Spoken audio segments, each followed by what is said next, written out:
지지난 시간에 우리는 나 때문에 근심하시고 슬퍼하시는 성령님에 대해서 말씀을 나누었습니다. 오늘은 역시 나로 인하여 괴롭고 고통스러워 하시는 하나님에 대해서 말씀을 드리려고 합니다.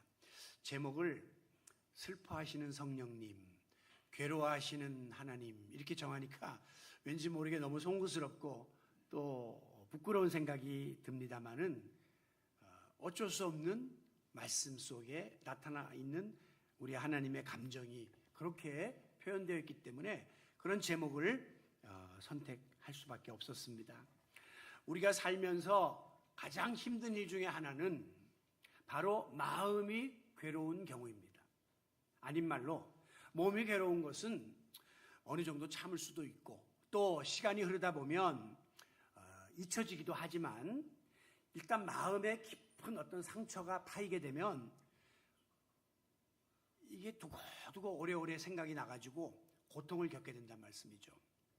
그래서 인생의 말년에 도달한 분들 이야기 들어보면 산전수전 다 겪은 다음에 생각 돌아보니까 마음 편한 게 가장 큰 행복이더라. 그렇게 말씀하는 것을 듣게 됩니다. 목회도 마찬가지예요.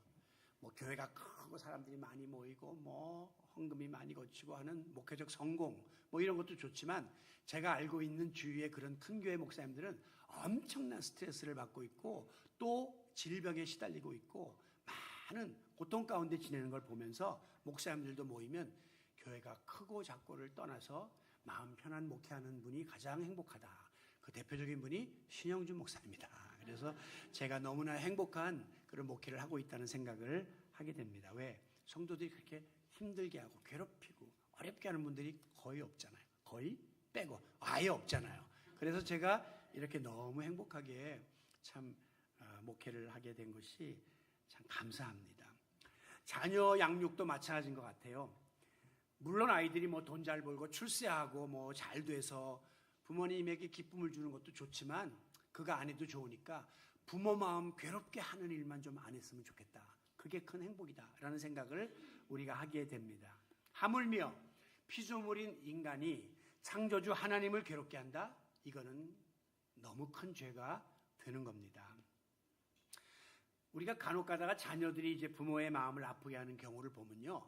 무슨 자녀들이 극단적인 행동을 해가지고 부모를 괴롭히는 거 아니에요. 와서 폭력을 휘두른다든가 집어던진다든가 이런 거 아니라 아주 일상생활 속에서 사소하게 지나가는 말로 뱉어내는 그 말 한마디가 화살촉처럼 딱 꽂혀가지고 독 묻은 화살처럼 이게 막 퍼져가면서 아픔이 확대되는 것을 우리가 경험하게 됩니다. 부부싸움도 마찬가지예요. 폭력을 휘두르고 그래서 싸우는 게 아니라 그냥 툭 하면서 뱉어낸 말 한마디가 오래 마음속에 맺혀가지고 아주 그 부부관계가 어려워지는 경우를 우리가 경험하게 되죠. 오늘 본문에도 보면 이 구약의 마지막 선지자인 말라기의 그 말씀이 나와 있는데 말라기가 활동하던 그 시대는 이스라엘 백성들이 툭 하면 하나님께 말로다가 이렇게 괴롭히는 그런 일들이 자행되던 시대였습니다. 어떻게 할 수 있느냐? 오늘 본문 17절 상반절에 보면 너희가 말로 여호와를 괴롭게 하고도 말로다가 하나님을 많이 힘들게 하는 그런 모습이 기록되어 있거든요. 말로 하나님을 괴롭혔다는 이 말은요. 불평, 불만, 원망의 말을 아주 입에 달고 살았다는 겁니다. 여러분 우리가 품고 있는 생각과 또 우리가 사용하는 언어 중에 가장 부정적인 내용 중에 하나는 바로 상대를 원망하는 말, 원망하는 생각이다 하는 사실을 기억하셔야 합니다. 원망이 뭡니까? 내가 하는 일이 잘 풀리지 않고 또 어떤 때는 내가 잘못해서 실패를 경험하게 됐을 때 그 책임을 내가 지지 않고 모든 원인을 다른 사람한테 떠맡기려고 불평을 쏟아내거나 그 사람을 미워하는 말과 행위를 우리는 원망이다 이렇게 부르고 있습니다. 예를 들면 누구누구 때문에 내가 이렇게 망쳤다. 그 사람 때문에 내 팔자가 이 모양이 됐다. 아무개만 아니었으면 이렇게 어렵진 않았을 텐데 바로 그놈이 원수야 라고 하면서 지금 내가 처해 있는 여러 가지 어려움과 실패의 원인을 다른 사람에게 전가시키고 그 사람에게서 찾으려고 하는 마음을 품게 될 때 우리 입에서 원망이 막 쏟아져 나오게 됩니다. 지금 우리가 살고 있는 이 세상은 원망이 난무하는 시대다, 그렇게 말할 수 있습니다. 가정에서도 남편은 아내를, 아내는 남편을, 자식은 부모를, 부모는 자식을 원망합니다. 형제간에도 서로 원망의 말들을 쏟아냅니다. 정치도 보면 국민은 정권을, 또 정부는 국민을 원망하고, 여당은 야당을, 야당은 여당을 원망하고, 경제도 보면 근로자는 업주를, 업주는 근로자를 원망하고, 또 소비자는 기업인을, 기업인은 소비자를 원망합니다. 입주자는 집주인을 원망하고, 집주인은 입주자를 원망합니다. 한마디로 말해서 온갖 남 탓, 다 잘못된 것은 저 사람 때문이다, 이렇게 원망의 화살을 서로 쏘아대는 그런 시대에 우리가 지금 살고 있다는 것이죠. 심지어 교회 안에서도 교인은 목사를 원망하고, 목사는 교인을 원망합니다. 교회 안에서 가장 많이 흔히 일어나는 원망 중에 하나는 교회 부흥 안 된다는 거예요. 그런데 그 책임이 저 목사에게 있다는 거예요. 목사가 무능하고 저렇게 성실하지 않고 설교를 못하고 이래서 우리 교회가 부흥 안 된다. 근데 목사님들은 아니 교회 부흥을 목사 혼자 시키나, 교인들이 나가서 전도도 하고 열심을 품고 교회를 섬겨야지 목사만 자꾸 뭐라 그러면 어떻게 하냐고, 이렇게 서로를 원망하기 때문에 교회 안에 서로 분열이 일어나고 교회가 마지막에 깨지는 일들이 벌어지게 되는 거죠. 여러분, 급기야 우리 인간은 이 창조주 하나님을 원망하는 자리까지 이르게 됩니다. 예로부터 너무 기가 막힌 일을 당하게 되면 우리 조상들은 하늘도 무심하시지, 하느님을 향해서 원망을 쏟아냈습니다. 지지난 주일에 이 포르투갈의 국가대표 축구 선수고, 또 지금 리버풀이라고 하는 큰 구단에서 공격수로 뛰고 있는 28살 축구 선수 디오고 조타라는 이 선수가 람보기니 큰 비싼 차를 타고 스페인에서 앞에 있는 차를 추월하다가 그만 차량이 뒤집히면서 화재가 일어나서 동생과 함께, 옆에 안드레라고 하는 동생과 함께 형제가 불에 타서 죽는 비참한 일이 벌어지게 되었습니다.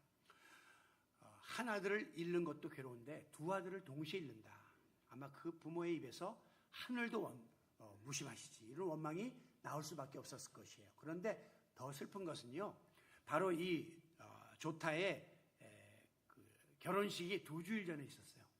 그러니까 미망인이 또 남겨진 거예요. 그런데 어릴 때부터 같이 사귀던 관계이기 때문에 결혼식만 늦게 했지, 그들 사이에는 자녀가 3이나 있었습니다.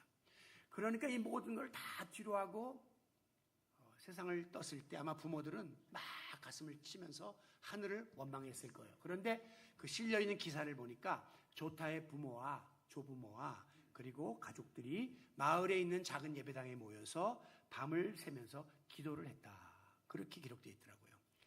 그 원망의 화살을 쏘아 올린 게 아니라 하나님의 뜻을 묻고 하나님의 도우심을 구하는 그런 기도를 드렸겠죠. 우리가 이 원망의 역사를 거슬러 올라가 보면 그것은 바로 인류 최초의 조상이었던 아담과 이브에게서부터 찾을 수가 있습니다. 창세기 3장에 보면 하나님께서 먹지 말라고 한 선악과를 따먹게 된 아담에게 너 왜 선악과에 손을 댔느냐라고 묻을 때에 아담이 하나님 제 탓입니다, 제가 부족해서 그렇습니다라고 자기 잘못을 인정한 게 아니라 당신께서 나에게 짝지어 주신 저 하와, 이브 때문에 그렇습니다, 책임의 소재를 자기 부인에게 돌리고 그 부인을 짝지어준 하나님에게 돌리죠. 하나님이 왜 저 이브를 나한테 붙여줘갖고 이브가 나를 꼬여서 내가 죄를 졌다고 이렇게 원망한 거죠. 이번에 하나님이 이브에게 너 왜 남편에게 저 선악과를 따먹자고 했느냐라고 할 때 성경에 나와 있지 않지만 가로 열고 당신께서 지으신 저 뱀이 나를 꼬여서 내가 그만 넘어갔습니다. 하나님이 뱀 안 만들었으면 될 거 아니에요. 하나님한테 책임을 돌리고 뱀에게 책임을 돌리는 이런 원망의 모습을 보이고 있습니다. 그날 이후로 모든 인류는 자기 잘못을 인정하는 법이 없습니다. 지금 국무위원들 청문회도 열리고 하지만 우리가 지금까지 봐왔지만 그 누구도 내가 잘못했습니다라고 이야기하고 그 자리에서 물러나는 사람을 한 사람도 본 적이 없어요. 다 핑계대고 남의 탓하고 그 당시 시대를 탓하면서 다 책임을 뒤집어 씌우려고 하고 자기는 빠져나가려고 하죠. 인간의 본성이에요. 그런 사람을 또 우리는 국무위원으로 임명할 것이 뻔하고, 또 그런 사람들이 국무위원을 하면서 과연 남을 배려하고 자기 스스로 돌아보는 일을 할 것인가에 대해서 우리는 또 의심을 가진 채 또 어려운 세상을 살 수밖에 없는 것이 우리의 현실입니다. 이것이 우리가 살고 있는 세상의 기본 틀이 그렇기 때문에 그러한 거예요.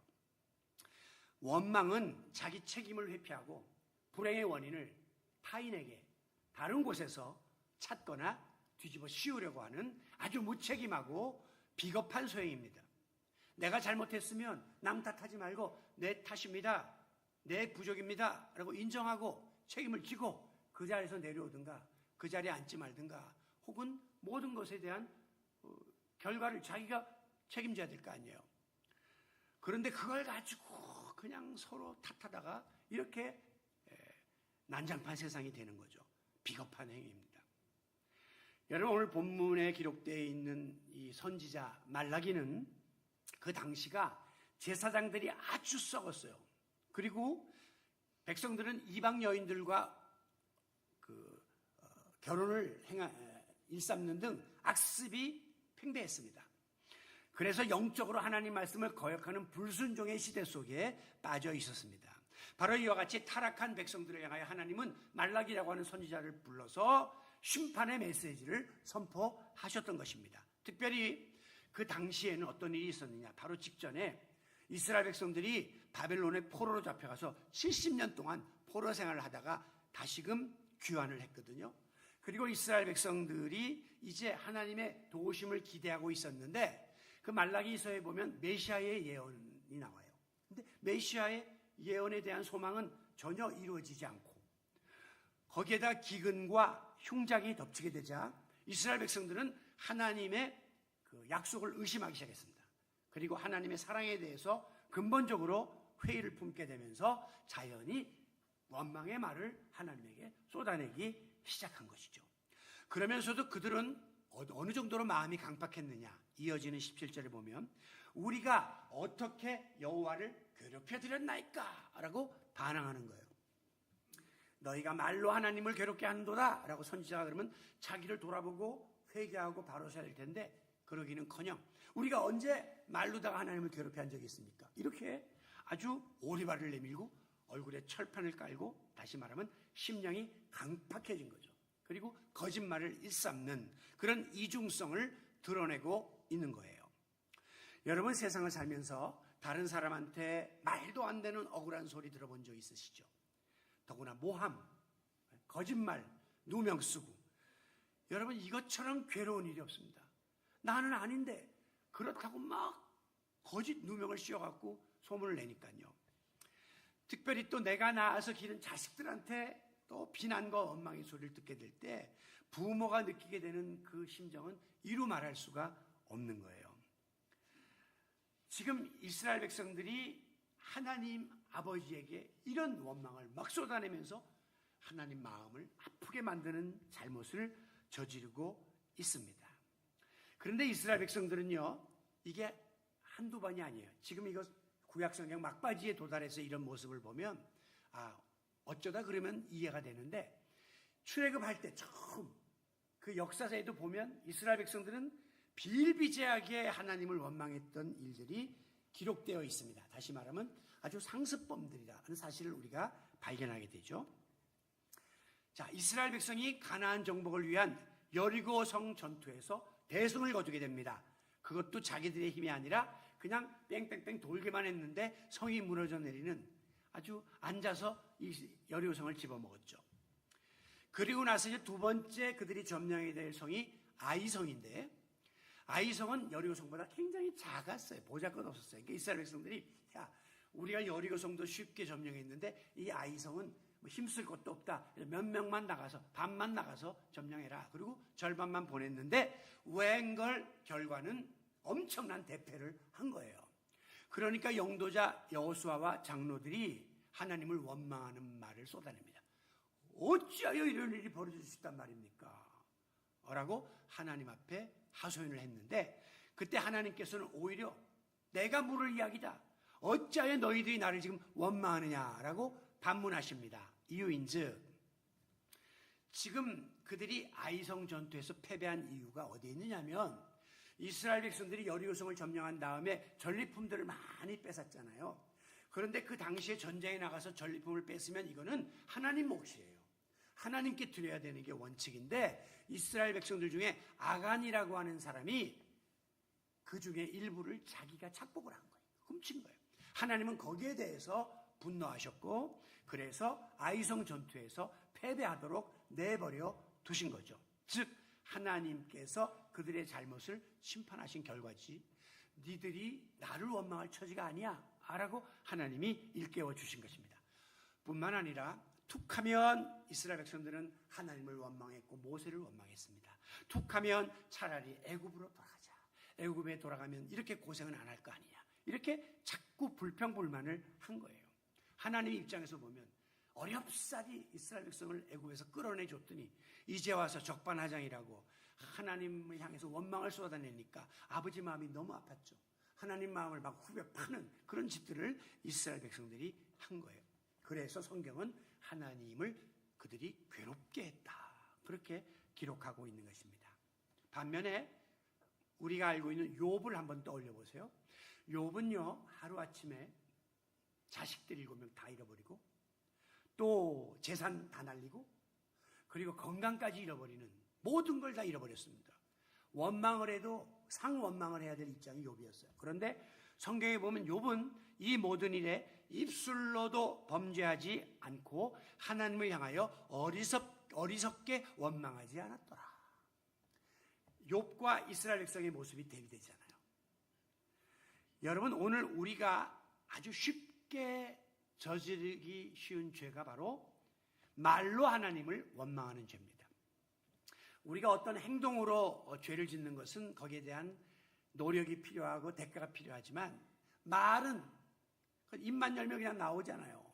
그러니까 말이 제일 쉽게 저지를 수 있는 죄예요. 특별히 하나님을 말로다가 원망한다? 그거는 우리에게 있을 수 없는 일입니다. 나는 말로는 원망한 적이 없어. 그냥 마음으로 생각으로만 원망했지. 그것도 마찬가지예요. 마음과 생각 먹은 게 입으로 나오니까 말로 원망하는 거나 마음으로 원망하는 거나 다 같은 레벨의 죄라고 말할 수 있습니다. 우리가 어떤 때 하나님을 원망하게 됩니까?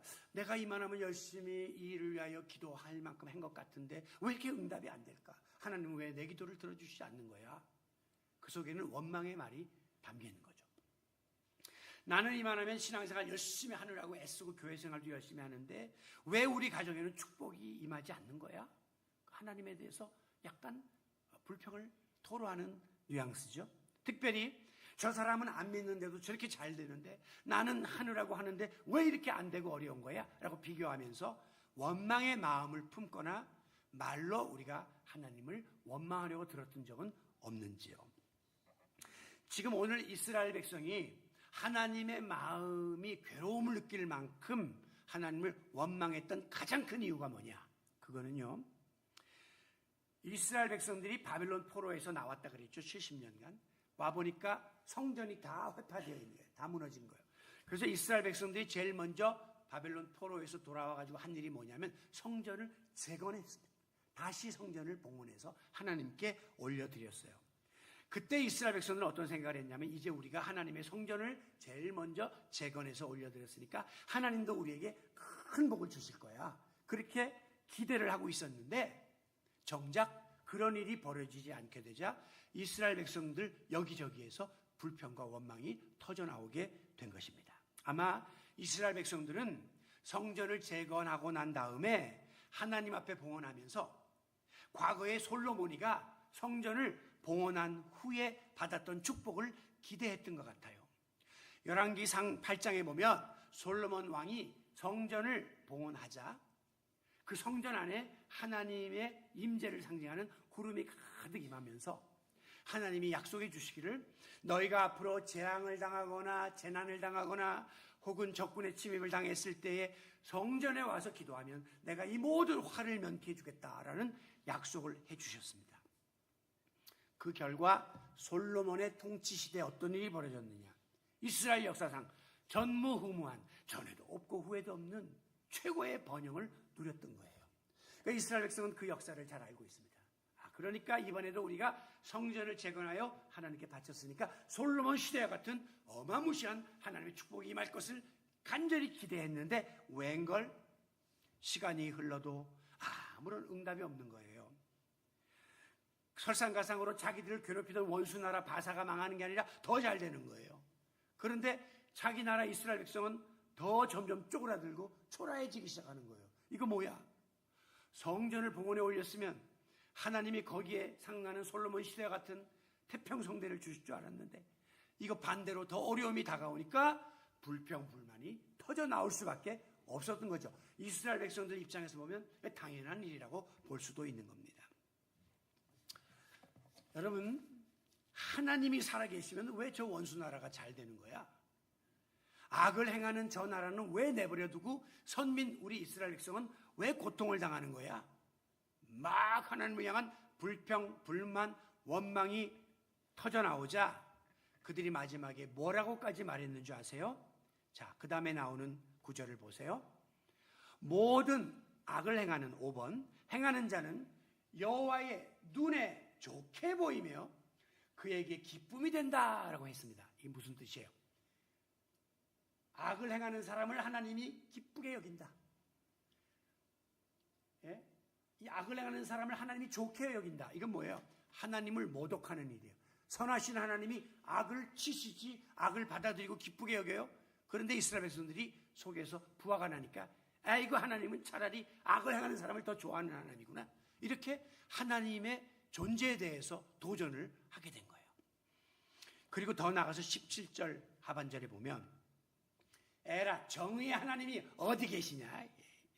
뭐 하나님이 뭐 공의의 하나님, 정의의 하나님, 간도 하나님의 근본을 흔드는 죄를 그들이 진 거예요. 넘지 말아야 될 선인데 그걸 이들이 넘어버린 거예요. 여러분이 아무리 뭐 부모님과 자식과의 관계가 어려워져도요, 부모한테 자식이 나 이르려고 날 낳았어? 이렇게 존재 자체를 부인하는 말을 하면 안 돼요. 그리고 부모는 내가 널 낳고 미역국을 먹었다. 호적에서 파버려라. 이런 말을 하면 안 된단 말이에요. 이게 선의인데 이걸 넘어버리는 거예요. 근데 이스라엘 백성들이 지금 에라 악을 행하는 자를 더 좋아하는구나 하나님은. 아니 선한 하나님한테 악을 좋아한다? 있을 수 없는 모욕을 하는 거죠. 그리고 무슨 정의의 하나님이냐? 저 불의를 행하는 사람들을 다 편들어 주는데 이렇게까지 그들이 선을 넘어버리니까 하나님이 참다 이 음성을 듣는 순간 견딜 수가 없었습니다. 그건 아니잖아. 내가 거기까지 말하면 안 되지. 하나님이 참을 수 없는 지경이 되었고 조금만 기다리면 지금 내가 너희들에게 축복을 주려고 지금 준비하고 있는데 그걸 못 참고 성급하게 원망하려 드는 이스라엘 백성들이 야속하게 느껴졌던 것입니다. 여러분, 우리가 분명히 그동안 배운 것은 하나님 믿고 기도하면 하나님은 우리의 기도를 분명히 들어주신다라고 약속했습니다. 하나님의 약속이에요. 그런데 그 응답의 때가 언제냐? 그게 내가 원하는 때다. 이거는 아니에요. 하나님은 당신의 계획을 가지고 얼마든지 응답의 때를 늦출 수도 있고 당길 수도 있는 분이신데 무조건 우리는 우리 입장에서 지금 내가 필요할 때 빨리 기도 응답해 주세요. 아니면 하나님 몰라. 저렇게 막 쏴대는 거죠. 여러분, 지금도 하나님은 좋으신 우리 아버지이심을 믿으시기 바랍니다. 이번에 딸내미가 왔다가 열흘간 있다 갔는데 제가 여간에서는 그런 일을 잘 안 하는데 딸에게 좋은 거 먹이고 싶어가지고 안심, 한우, 툭불, 나는 평상시에 안 먹는 그거를 시켜서 주문했어요.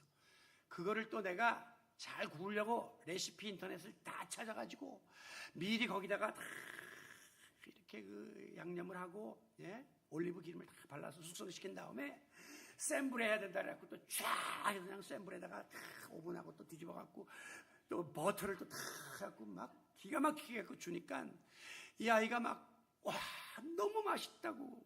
그리고 한 입을 먹더니만 갑자기 눈물을 글썽거리면서 간다고 생각하니까 눈물이 나. 그래서 또 우는 거예요. 맛있는 거 먹다가 또 엄마 울고 아빠 울고 딸 울고 또 눈물 또 울다가 또 쟤나 울지 마. 이제 너 좋은 거 우리가 하려고 하는 거야. 그리고 또 막 하면서 여러분 자식하고 같이 있는 것만 해도 얼마나 감사한 줄 아세요? 떨어져 사는 사람에게는 그날을 몇 년을 손꼽아야 돼요. 물론 그 아이가 이번에 7년 만에 나온 거예요. 물론 그 사이에 우리가 2번은 갔지만 그렇게 한번 보는 것도 힘든 일입니다. 그러니까 옆에 있을 때 잘하고 품어주고 다 귀한 줄 아셔야 된다는 거예요. 부모는요, 자식한테 좋은 거 주려고 그렇게 준비하는 거예요. 하나든지 하면서. 우리 하나님이 지금 그러신다니까. 좋으신 하나님 아니에요. God is so good.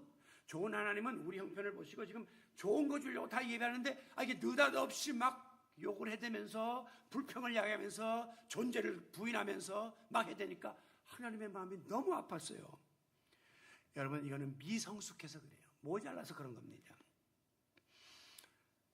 우리는 하나님의 계획에 의해서 응답의 때는 얼마든지 내 생각과 내 때와 달라질 수 있다. 그 사실을 알아야 성숙한 그리스도인입니다. In his time 있고 in my time인데 우린 자꾸 내 시간대 빨리 안 해주면 그냥 막 불평하고 원망하는데 in his time, 하나님의 때, 하나님의 방법으로 하나님이 예비하신 응답이 임할 때까지 묵묵히 기다리면서 좋으신 하나님을 바라볼지언정 원망을 일삼지 않는 성도 여러분들이 되시기를 바랍니다. 여러분, 이제 말씀을 이제 정리할 텐데 우리가 모든 죄가 그러하지만 전염성을 죄는 가지고 있다는 사실을 알아야 돼요. 우리가 가끔 가다가 그 사과나 감이나 요즘 뭡니까 많이 먹는 거 생각이 안 나. 복숭아. 몰라서 그런 게 아니에요. 생각이 안 나서 그런 거지. 나이가 이제 깜빡깜빡해요. 그런데 그거를 선물 받아보면요. 상자 안에 이렇게 들어있는데 어떤 게 뭉클어진 애들이 나와요. 특히 밑에 깔린 애들은 일부러 위에만 좋은 거 넣고 모자라는 게 밑에 나오는데 딱 보면은 그 물크러진 애 옆에 붙어있는 애가 같이 짓물러 있는 것을 우리가 발견하게 됩니다. 뭐냐? 전염성이 있다는 거예요. 죄의 특징은 전염성과 고착성이에요. 고착성은 달라붙으면 이게 여간에서는 안 떨어져요. 마약처럼. 그래서 우리를 괴롭히는데 이게 30년 괴롭히는 죄도 있어요. 지금 우리가 40년 동안도 안 떨어져갖고 괴로운 게 있단 말이에요. 그리고 또 하나는 퍼져나가요. 그래서 쉽게 오염되는 일들이 있습니다. 그래서 우리 항상 남편한테도 친구 잘 사귀어서 만나세요. 아이들도 친구 잘 만나세요. 왜 나쁜 친구 만나면 그냥 배우거든요. 여러분이 원망하잖아요, 다른 사람을. 그러면 그 원망이요, 꼬리에 꼬리를 물고 그 사람 또 다른 걸 원망하고 다른 걸 원망해서 계속 급속하게 퍼져나가는 원망의 확산작용이 옆으로 퍼져나갑니다. 그리고 마지막에 위로 확 올라가고 상승작용이 나면서 하나님한테 화살을 쏘아대는 거예요. 처음에는 옆 사람 원망하고 가족 원망하고 목사님 원망 이러다가 마지막에는 하나님한테 이거를 쏟아붓는 이런 일이 벌어질 수 있다는 거예요. 출애굽 역사를 가만히 보면 이 이스라엘 백성들이 430년 동안이나 종살이하던 애굽에서 하나님이 끄집어내 줬잖아요. 그럼 얼마나 기쁘고 감사하고 감격합니까? 그런데 얼마 못 가요. 조금 어려우면 또 슬슬 꿈틀꿈틀 불평, 불만, 원망이 쏟아져 나와요. 분명히 하나님이 10가지 재앙을 애굽에 내림으로 이스라엘 백성을 끄집어낼 때 이스라엘 백성은 그 목격이 있어요. 야, 하나님은 전능한 분이구나. 저런 기사력을 통해서도 우리를 끝까지 책임져 주시는구나. 그랬으면 아무리 지금 광야에서 어려워도 끝까지 하나님의 능력을 기대하면서 기다려야 될 거 아니에요. 그런데 조금만 어려우면 하나님 원망, 모세 원망 계속 일삼는 거예요. 그러다 보니까 이스라엘 백성들은 알게 모르게 고질적인 원망병에 감염이 된 겁니다. 원망병이 들어버린 거예요. 거짓말도 마찬가지고요. 도둑질도 마찬가지고요. 바늘 도둑이 소도둑 된다고 처음에 아무것도 아닌 것 같지만 자꾸 이게 늘다 보면 마지막에 전문가가 되는 거예요. 양치기 소년이 그랬잖아요. 늑대가 나타났다. 와보니까 거짓말이에요. 또 늑대가 나타났다. 또 거짓말이야. 나중에 어떻게 됩니까? 이 아이는 재밌고 거짓말이 늘어가지고 또 늑대가 나타났다 했는데 아무도 돌보지 않았기 때문에 그 아이는 늑대밥이 됐다. 여러분, 이 거짓말이나 도둑질이나 원망이나 이게 나중에 일삼다 보면 그 병이 걸려갖고 마지막에 자기가 희생자가 되고 만다는 사실을 아셔야 합니다. 원망을 자꾸 우리가 더하다 보면 이게 늘어요. 거짓말처럼. 그래서 이게 나중에 내 입에 달려요. 고착이 돼서 그냥 입만 열면 원망부터 하고 보는 습관성 원망증에 걸린다는 거예요. 감사도 똑같아요. 감사가 계속 내 입에 달리다 보면 나중에 그냥 감사합니다. 감사합니다. 뭐든지 감사해요. 그런데 원망이 하다 보면 분명히 감사거리인데도 에휴, 이만 못해. 이게 불만을 하게 되는 거죠. 이게 나중에 이제 원망, 거짓말쟁이, 상습적 거짓말쟁이처럼 상습적 원망쟁이가 될 수 있다는 거죠. 우리가 그런 사람이 되면 안 돼요. 교회 공동체 안에 그런 상습적 원망쟁이가 한 사람만 딱 끼면요, 옆에 복숭아 물 커지듯이 교인들 그냥 순식간에 휩싸이게 됩니다. 그래서 의의가 투합하면 마지막에 무서운 일이 벌어지게 되고 교회 안에 엄청난 시험이 다가오는 것을 보게 됩니다. 대부분 교회가 무너지는 거는요, 세우는 거는 20년, 50년 걸리는데 무너지는 거는 한 달, 두 달 안에 확 무너져요. 그 이유 중에 하나가 그런 원망쟁이들이 다니면서 원망을 퍼뜨리는 거예요. 이게 전염성이 있기 때문에 전화가 불티나게 막 퍼지면서 교역자를 향하여, 장로를 향하여, 교회 직분자를 향하여, 평신도를 향하여 막 감염되면서 마지막에 교회가 파탄에 이르는 일들을 우리는 비일비재하게 볼 수가 있습니다. 민수기 14장에 보면 가나안 정탐꾼들이 갔다 와가지고 10명은 부정적인 보고를 하면서 우리는 가나안 사람들 앞에 비하면 우리는 메뚜기 새끼밖에 안 돼. 우린 끝났어. 그러나 반대로 여호수아와 갈렙 두 사람은 그들은 우리의 밥이다. 하나님이 함께 하시면 능히 점령할 수 있다. 그런데 많은 백성들은 다수의 이야기를 듣는다고 10명의 이야기를 듣고 이제 우리는 끝났다 라면서 왜 우리를 여기까지 끌고 나와서 죽게 하느냐고 하나님을 원망하고 모세를 원망합니다. 여러분, 처음부터 전체 이스라엘 백성이 원망에 가담한 게 아니에요. 처음에 그 말을 듣고 몇 명이 움직이기 시작했는데 이게 전염되니까 나중에는 온 백성이 울부짖으면서 하나님을 원망했다. 전체에게 번지는 그런 결과를 우리가 보게 되는 것이죠. 마치 작은 불씨 하나가 천년 고차를 불태우고 작은 불씨 하나가 번져서 숲 전체를 다 태운 것처럼 원망이 전염되면 큰 화를 일으킨다는 사실을 명심하시고 아무쪼록 하나님을 괴롭게 하는 원망의 생각이나 말을 근원부터 차단시킬 뿐 아니라 또 다른 이들을 향한 원망의 이야기도 다 내 손에서 끊어버리므로 우리가 속한 드림의 공동체가 만에 하나라도 이 원망으로 인하여 파괴되고 시험에 든 일이 없도록 최선을 다해서 우리 교회를 지켜나가는 성도 여러분들이 되시기를 바랍니다. 결국 습관적 원망의 노예가 되었던, 그래서 하나님을 괴롭게 만들었던 이스라엘 백성들, 원망의 쓴뿌리가 깔려 있었던 이스라엘 백성들 1세대는 어떻게 됐습니까? 원망을 일삼다가 모세를 포함한 모든 1세대는 긍정적 보고를 했던 여호수아와 갈렙 두 사람만 빼놓고 다 광야에서 죽고 말았습니다. 하나님의 심판이 임한 것이죠.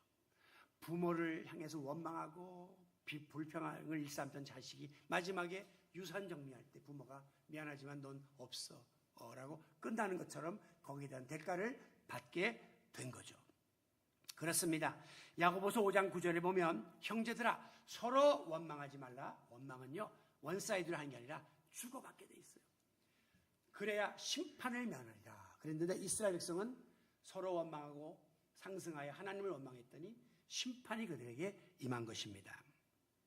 이어지는 말라기 3장 1절에 보면 이스라엘 백성이 어떻게 됐느냐. 하나님이 말씀하시기를 보라 내가 내 사자를 보내리니, 말라기 3장 2절, 그가 임하는 날을 누가 능히 감당하며 그가 나타나는 때를 누가 능히 서리요. 이 말은 하나님이 심판의 사자를 보내서 너희들을 칠 것이다 그 말이에요. 너희들은 거의 나를 원망한 대가를 지불하게 할 것이다 라고 하는 하나님의 심판이 선포되었습니다. 실제로 이스라엘 백성들이 하나님을 원망하는 거짓과 불신을 일삼던 결과 어떤 일이 벌어졌느냐. 구약의 말라기가 끝나고 성경은 더 이상 이어지지 않습니다. 그리고 나서 아브라함과 다윗 세 자손 예수 그리스도의 세계라 예수님이 오시는데 이 기간이 얼마인지 아세요? 400년 동안 이것을 우리는 암흑기라고 합니다. 이스라엘 백성들에게 하나님의 음성이 들리지도 않았고 선지자도 더 이상 나타나지 않았고 예언자도 나타나지 얼마나 무서웠겠습니까? 그전에는 그래도 잘못하면 선지자가 와서 책망이라도 하고 회개하라고 했는데 이제는 아무도 없는 시커먼 굴 속에서 이스라엘 백성들은 400년 동안 고통을 당하면서 하나님의 심판을 받게 된 것이에요. 우리 모두 이스라엘 백성처럼 원망과 거짓과 불신을 일삼음으로 하나님의 마음을 괴롭게 하지 말고 말로는 물론이거니와 생각으로조차도 하나님을 원망하지 아니하므로 우리 하나님의 마음에 기쁨을 안겨드리고 하나님이 가지고 계신 계획이 우리 가운데 이룰 때까지 인내하면서 하나님이 주시는 놀라운 축복을 받아 누리는 아주 영적인 효자, 효녀들이 다 되시기를 예수님의 이름으로 축원합니다. 아버지, 우리 인간은 간사해서 조금만 어려우면 이 혀로다가 원망을 뱉어내고 또 원망을 퍼뜨립니다. 주여, 사람을 향한 원망도 무서운 것일진데 하나님을 향한 원망의 생각을 품거나 또 말을 한다면 이것은 큰 죄가 됨을 깨닫게 하여 주시옵소서. 아무리 내 편에서 원하는 대로 되지 않고 또 여러 가지 바라는 대로 즉각 응답되지 않는다 할지라도 늘 깊이 기도하며 인내하며 아버지의 때를 기다림으로 하나님이 정하신 때 하나님의 방법으로 가장 좋은 것으로 응답받는 성도들이 되게 하여 주시옵소서. 예수님의 이름으로 기도하옵나이다. 아멘.